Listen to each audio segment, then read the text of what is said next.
We economic hitmen really have been the ones responsible for creating this first truly global empire. And we work many different ways.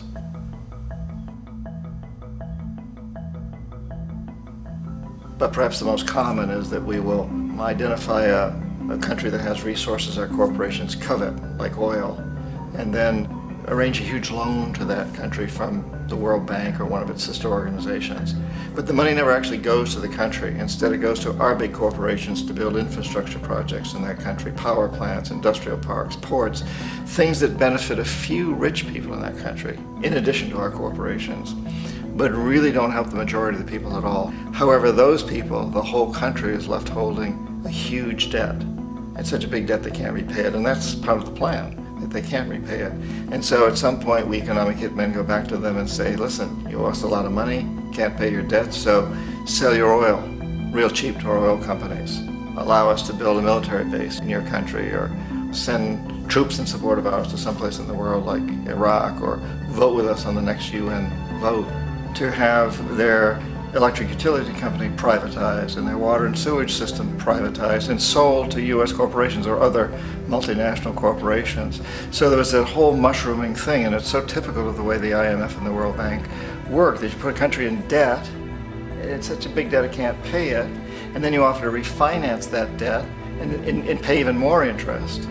And you demand this quid pro quo, which you call a conditionality or good governance, which means basically that they've got to sell off their resources, including many of their social services, their utility companies, their school systems sometimes, their penal systems, their insurance systems, to foreign corporations. So it's a double, triple, quadruple whammy. It is interesting to me how this system has continued pretty much the same way for years and years and years, except the economic hitmen have got better and better and better. Then we come up with, very recently, what happened in Venezuela. In 1998, Hugo Chavez gets elected president, following a long line of presidents who had been very corrupt and basically destroyed the economy of the country. And Chavez was elected amidst all that.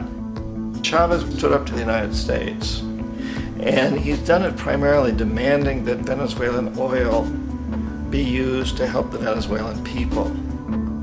Well, we didn't like that in the United States.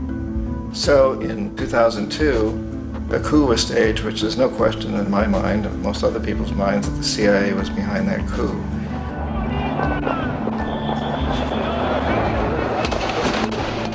The way that that coup was fomented was very reflective of what Kermit Roosevelt had done in Iran, of paying people to go out into the streets, to riot, to protest, to say this Chavez is very unpopular.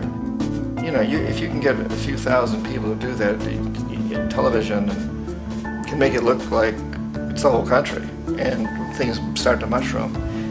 Except in the case of Chavez, he was smart enough, and the people were so strongly behind him that they overcame it, which was a phenomenal moment in the history of Latin America.